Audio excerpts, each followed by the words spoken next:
Volleyball season was over the last week of October. Even though the Lady Raccoons didn't make the playoffs, they still had a winning season.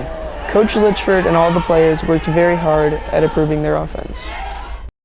Our defense was a lot faster and our offense was a lot faster than previous years.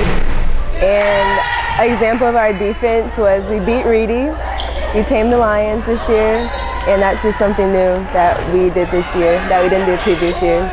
Well, I think we ran a faster offense than we have previous years since freshman year, and I also think our defense was pretty good considering we had a lot of injuries this season, and I think we all came together when it mattered. I think our biggest strengths would be our hustle on the court. We always try to get the ball up. I feel like we also have some really good powerhouses on our offense. I feel like we can put the ball down most of the time, and I feel like we just hustled on the court and played our best.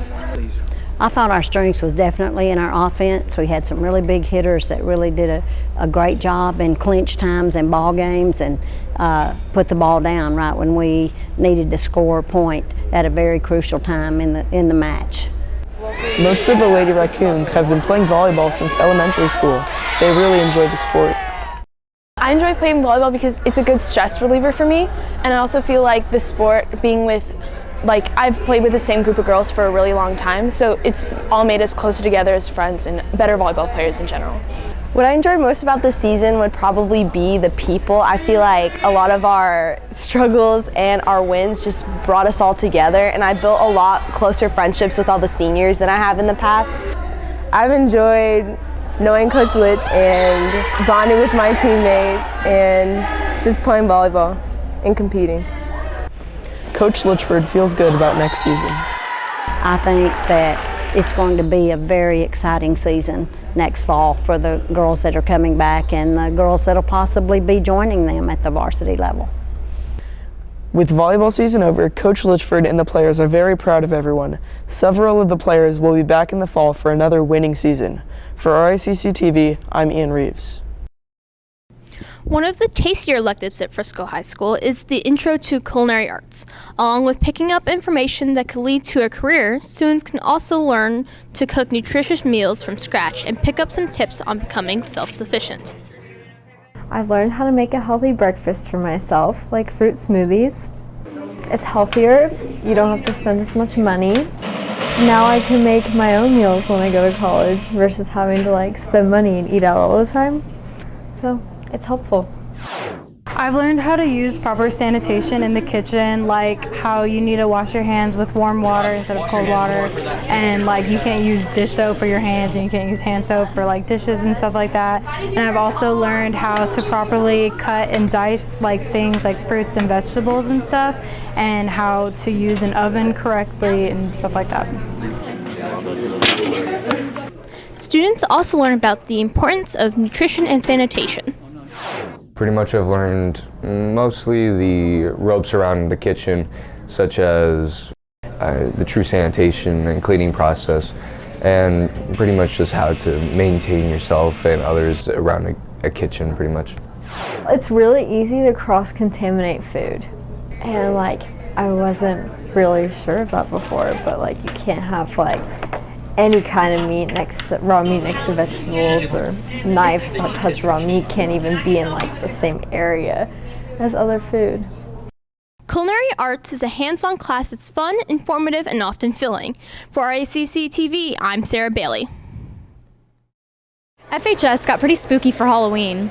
With all the costume participation, we wanted to know what inspired students and staff to dress up. It was more of a last-minute decision. My friends, my family, they call me a clown or payaso at home. That's how I act.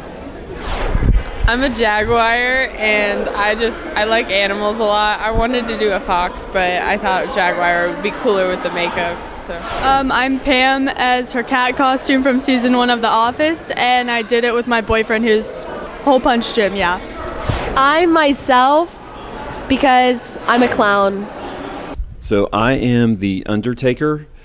You can't tell without the wig and the hat right now, but I'm the Undertaker. And so what inspired it was the football coaches thought it would be really, really funny if we would all dress up as a WWE wrestler. And so there's about 8 of us that are dressed up as wrestlers. I am Hulk Hogan, and he inspired me because he's a real American. I'm Loc Dog from Don't Be a Menace to South Central while drinking your juice in the hood. And I just kind of rolled up out of bed and my hair was looking crazy. So I said, I was just going to tie it up and dress up as Loc Dog. So I'm actually dressed as Michelle Obama, and she is an amazing icon, so why not dress as her? Although we didn't see many traditional costumes like ghosts and goblins, I think the creativity of our fellow raccoons speaks for itself. Hopefully teachers gave out more treats than tricks. For RACC TV, I'm Ava Marchetti. Whether we have it or not, the one thing all of us are familiar with is money. Cold, hard cash. We earn it, we handle it, we spend it. But do we ever look at it? For example, doesn't everyone know who's on the $20 bill? Hey, can y'all all tell me who's on the $20 bill? Thomas Jefferson. Abraham Lincoln. Barack Obama. Do you know who's on the $1 bill? George Washington. Who is on the dime? Franklin Roosevelt. Who is on the $5 bill? Thomas Edison. Do you know who's on the $20 bill? Abraham Lincoln. Who is on the $10 bill? Abraham Lincoln. Do you know who's on the $50 bill? That's U.S. Grant. U.S. Grant was General of the Army of Potomac during the Civil War, and then he became President of the United States of America after the Civil War. Do you know who's on the $20 bill? Hey, yeah, Andrew Jackson. Do you know who's on the $100 bill? I think it's, Benjamin Franklin. Who is on the $50 bill? Andrew Jackson. Who is on the $100 bill? Benjamin Franklin. Do you know who's on the $10 bill? Mr. Barentine. Do you know who's on the $1 bill? George Washington. And do you know who that is? The first president of the United States. Do you know who's on the $10 bill? Alexander Hamilton is on the $10 bill. Do you know who that is? He was the first Secretary of the Treasury of the United States. Apparently, many of us see, but we do not observe. The Treasury Department goes to a lot of time and expense to print out coins and paper bills with the faces of famous Americans, but many of us only see the numbers. If you ever want to go unnoticed, you might ask to have your likeness put on our currency. For RACC TV, I'm Caitlin Moore.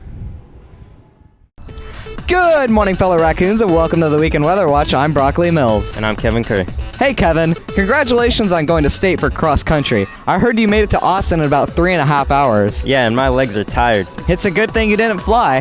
While you were competing at state, the varsity football team became district champs after defeating Lovejoy last Friday night. And with last night's victory over Greenville High School, the playoffs continue. Go Raccoons.